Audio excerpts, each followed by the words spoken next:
Wherever you are and wherever you find yourself on the journey of faith, know that you are most welcome here to receive the richness of God's love given for you.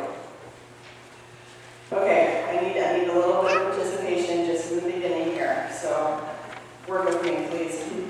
First question, if you were to write a one-sentence job description for yourself, if you're retired, you can either answer that as your retired location or the job you had when you were working.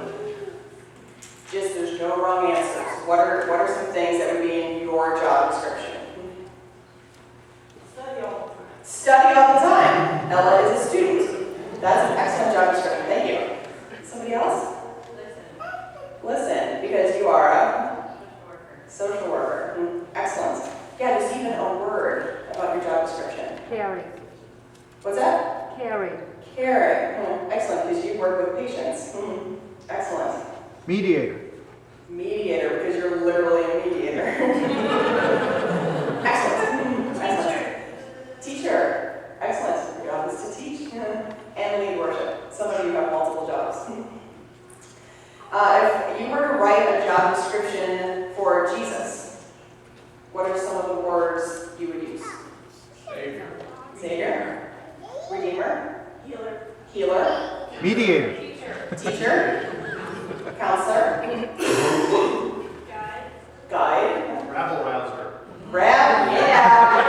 Greg said that one. Of course. Right. Excellent. Excellent. Ooh, you all, was that? Parent. Excellent job. Excellent. Last question. If you were to create a job description for what followers of Jesus would look like out in the real world, what would you use? What words? Ambassadors. Forgiving. Disciples. Disciples. Servants. Listeners. Searching. Love. Open-minded. Excellent. Nicely done, everyone. Thank you. In our first lesson from the prophet Isaiah, we get a powerful image of a job description of God's servant. This servant acts in ways that they will not break a bruised reed. None of us mentioned that particular one. What kind of image is that? He will not break a bruised reed. It's remarkable if you think about it. God's servant will act in such a way that that which is broken will not be destroyed.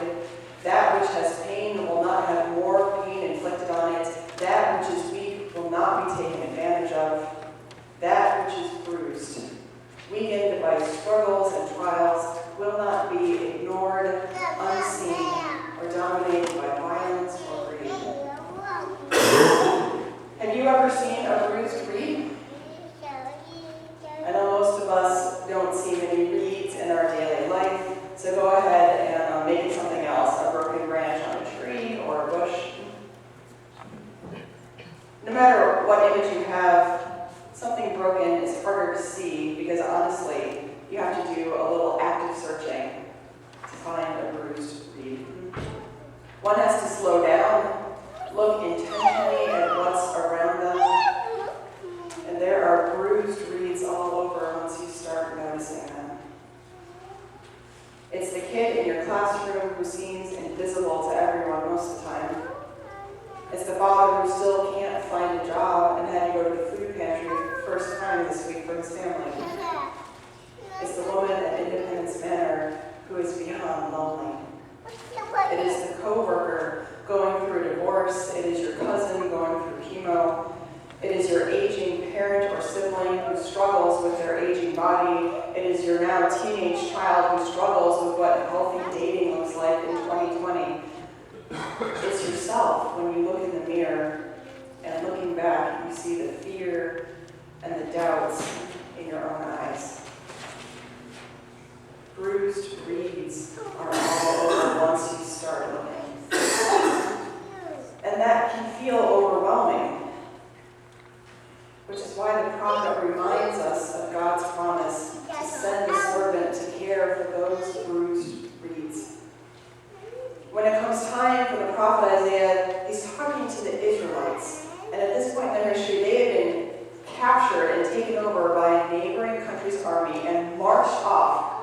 their country to a foreign land as slaves, and they have nothing. They have no temple, which meant they had no access to God. They had no homeland, no freedom. And they needed to hear some good news. And when the time came for that prophet to remind the people of God's promise to them, the prophet reminded them that God will do what God has always done, raise up strong leaders who are different than what we might normally look for. Leaders who will find a way to be powerful, to make life-changing and life-saving differences, but they will do it without violence, without a lust for power, without fanfare, and without being noticed by the mainstream most of the time. This is how God has always acted and continues to act in the world. Jesus knew this when he went down to the river to be baptized, and by being baptized, he was saying he was officially on board with how God works in the world, and he was ready to get to work. His baptism was his marching orders to bring justice, not just to the Jews, but to the whole world. Quick side note, you can never talk about baptism without talking about justice. And our current definition of justice is different than the Bible's. In our North American world, justice is something that happens in courtrooms with lawyers.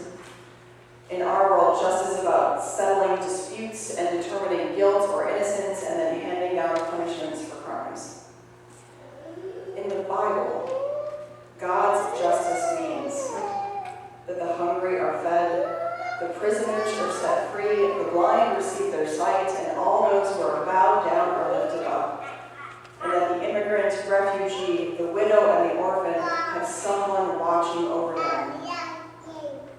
Simply put, God's justice is the act of compassion that reaches every bruised heart in the world and makes it possible for all people to thrive equally.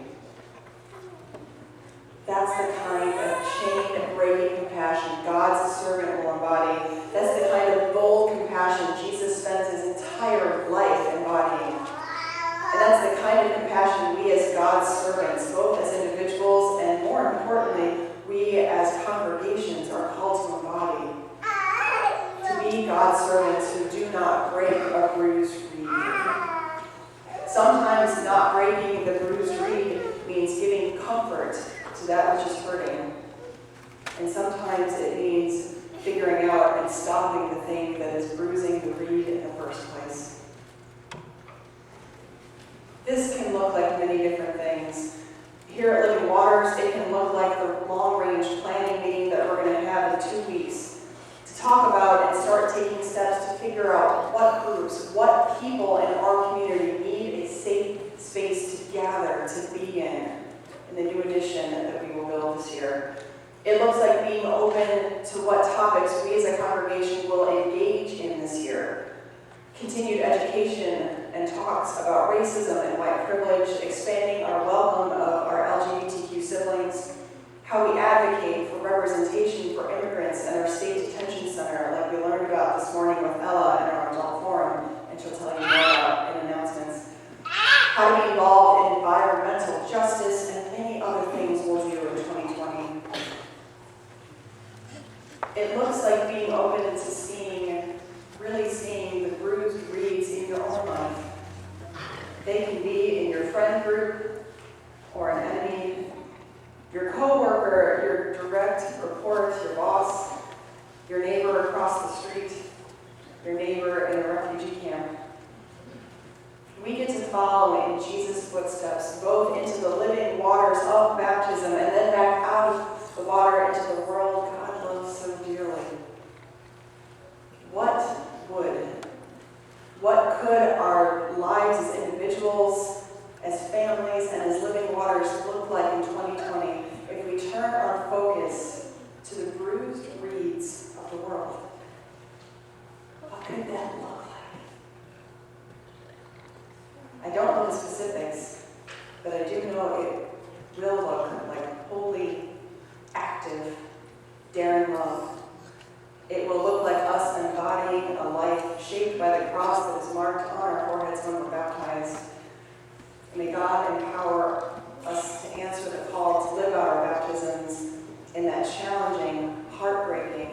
life-giving